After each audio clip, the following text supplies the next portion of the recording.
you're always tired on Sunday, and then you have a couple of games like Friday and Saturday, and it takes a lot out of you. And then you try to muster up as much energy and emotion as you can for Sunday either way.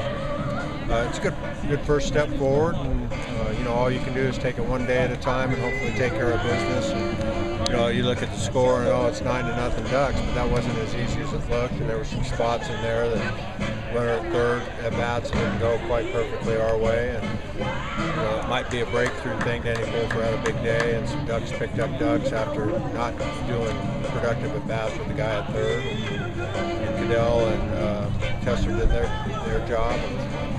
So definitely a good step. It feels good to have a victory, first one in the pack this year, and maybe we can string some together. It's not going to be easy. But is this the kind of win that can turn a season around? Possibly. In the first inning when we were in first and third play and it was going to work, and Peterson gets ticked with the ball and they call him back, I kind of looked at the assistant coaches. I go, here we go again. Just things like that have been happening to us. But yeah, I don't know. I think the kind of win that would really spark us is to come from behind in a win, or hold on late, or those kind of emotional wins tend to have more of an impact than just a 9-0 deal. Mm-hmm. So you're going, here we go again after the first inning, with the bases loaded. But how about the situation? Well, even in the second inning, we got a 2. It could have been a 4, or a 3, an easy 3 if we just put the ball in play and Sable chases and makes an out. I wrote that on my notes, and that would have been something to come back to if things go sideways. It's hard to be perfect, but that's what I meant by it looked easier. And even the 4-run inning, it took it 2 out, a bunch of foul balls by Casey, and battling through that and drew a walk, and then Danny had a good at bat. So that looks like we just crushed the ball, but there were some little things in that inning as well. And with the new bats and us struggling, little victories are big victories. So I'm not complaining about that. But again, it wasn't as easy as it looked. It was a grinding kind of effort. You guys play a lot better, it seems like, on season finales or days where you're wearing the green and yellow. I know you guys call it attitude days. Do you bring a different mentality on these days? Or? That's the plan. Cadell likes to throw with the yellow paneled cap, which we call our attitude cap. And,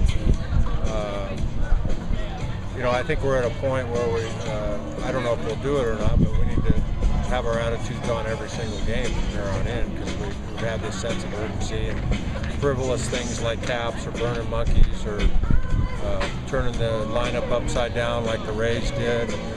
All the things that the players have these great ideas.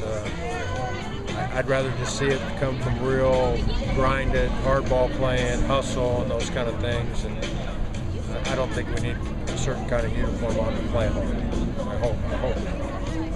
First big hit of the game, Hambright's double, didn't start out as a very good at-bat. No, it didn't. First of all, he missed a sign. He was supposed to hit and run, and he bunted.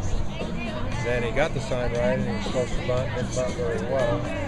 And then he got a double by the guy, and that made the inning go easier. So what I did like from our players, it was a subtle thing, as much as we talked about getting inside the ball, using the middle of the field, the opposite gap, is today, not that I'm not taking any credit for this, but we tried to go back to trying to do things and just get the barrel to the baseball. And a lot of times as a coach, you work on your weakness or what the pitcher's going to pitch to you.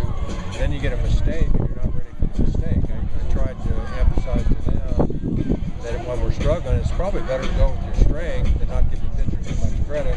Subtly, a lot of our hits, as you notice, were on that side of the field from right-handers, where we were rolling over that before, and they were just kind of being forgiven and getting the barrel of the baseball. So that might have been part of it. And I tease Hambright about having pine tar on his shoulder sometimes because he doesn't pull the trigger. And as you notice, his swings were pretty good. Yeah. So when he didn't get the bunt down, you gave him the sign that he could go. Did you think to bunt him with 2 strikes? Well, I don't do that very much unless it's really a late innings, big spot, then maybe with 2 strikes. But early, we try to talk about that as a regroup and that, and try to do it another way is what term we use, like many coaches. And he did. You know, he stayed with himself and could have folded his 10 at that point. He didn't do a double play or struck out. Then here we, it would have been, oh, here we go again kind of deal. Did you see anything different from Cadeau today before his start than maybe you haven't seen in the past? No, I thought he was okay. He was a little flat at Arizona State, and they were awfully good against him, and they are awfully good in their park, hitting ground balls. And we made life difficult for Alex last week by not getting the outs that he needed, and Arizona State was really good against him. It wasn't a case of Alex being out of character. It was more the defensive effort behind him, and Arizona State hitters did a nice job against him.